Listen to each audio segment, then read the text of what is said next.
Okay guys, this is going to be an underneath video of the Toyota Chinook. It's going to be for sale on Bring a Trailer. It's going to be a little dark under here, sorry, it's what it is.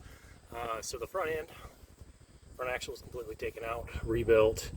Got new Burfield seals, new wheel bearings and seals, new vented front rotors. These came with a solid front rotor, believe it or not. There's a conversion to do vented, as well as 4 piston calipers. So I went ahead and did that with import direct pads. Stops on a dime now like it should, even with the weight. Entire bottom was cleaned up and coated with it's an Eastwood product. I'll have to try and link that. Fluids were changed, front and rear diff, transmission, transfer case. As you can see, not a single leak under it. It does have brand new exhaust with the header all the way back, as you can see there. I wanted to, in this video, show the floorboards of the truck, which this is all floorboard of the truck. Very, very nice for its age. Not a rust hole in it. These are the heat guards, of course, for the exhaust to the floor, but they're gonna have a little rust. But like when you look up here, like even this little reinforcement piece just has a little surface rust on it. Not bad at all. And like I said, the entire floorboard of the truck. I did try and power wash it when I was doing all this to kind of give a good idea of what's going on, and it's just beautiful. I didn't want to coat it because it still has the original coating on it, and that way everybody can see that it's such great shape. And you can see like up around the rockers here, they're still in great shape all the way up. Frame itself is in excellent condition. Did get brand new leaf spring bushings. I believe it's called a strut rod bushing in the front. Sway bar bushing, sway bar lengths and bushings in the front, as well as a sway bar was added to the rear, which we'll show here in a second. That greatly helped with the handling of it. Rear has new brakes, wheel bearings and seals.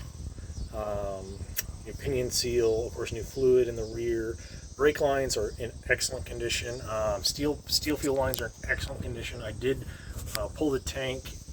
Tank was in great condition, but went ahead and pulled it, coated it, and then installed a new sending unit seal, as well as new rubber fuel lines to meet up to the steel fuel lines. And then up front under the hood, it has new fuel lines that go from the fuel pump and all that down to the steel lines.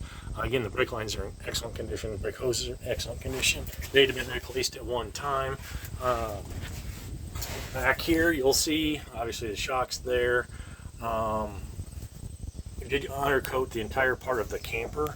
Everything on the camper was sealed and coated. Any wiring that was run across it, which some of it's uncrossed underneath, was encased in wire loom. All the U-joints and drive shafts the drive shafts were pulled, and U-joints were checked, and then if anything needed replaced, got replaced. Carrier bearings in great shape. Rear leaf spring bushings were replaced. Every bushing on this is from Energy Suspension. There you can kind of see the sway bar link and the sway bar from this side anyway. But this thing has a great ground clearance front and rear. Let me swing around to the backside axle and you can see the sway bar a little better here. Alright, we're on the back side of the axle, of the rear axle. You can see the condition of that. You can see the sway bar, how that was added. It does have a spare tire there, of course. Here's the tailpipe sticking out. Got a chrome little tip on there. Doesn't mean much, but it's there. Diesel heater, exhaust, of course.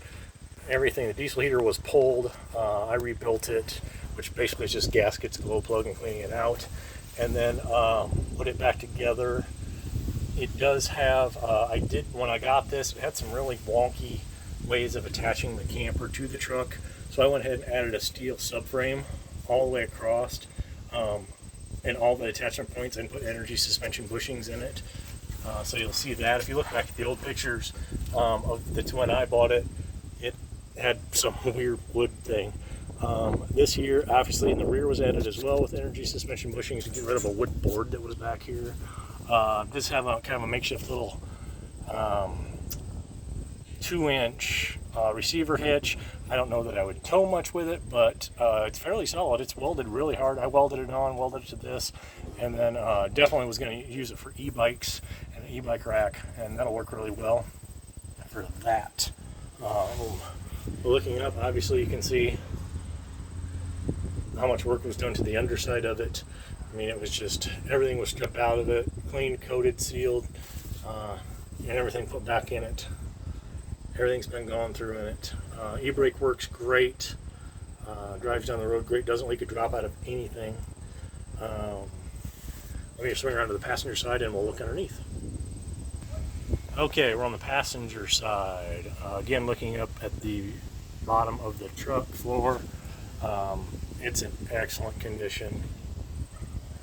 So again, these little crossbars here have had a little surface rust on them, but nothing major.